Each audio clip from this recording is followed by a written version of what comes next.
mahal-mahal na napanubo sa palengke. Kaya nga, ano ba yan? Kunti lang na pamili ko. Uy, tignan mo. Ayan yung demonyong bisor ni Lolong sa Del Rio. Saan? Ayun. Yan. Yung lalaking yan. Eh, ba't parang nilalandi si Jonah?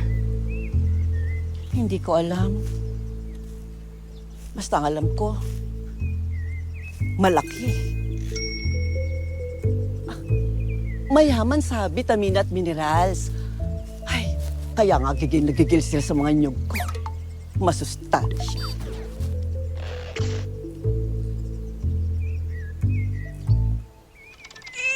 Karim-marim!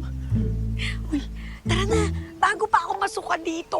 At saka, bago pa tayo singilin ng bruhungin ng littering dito. Uli ka na. Teka lang. Hintayin natin saan papunta to. Hindi nila. Aray ko,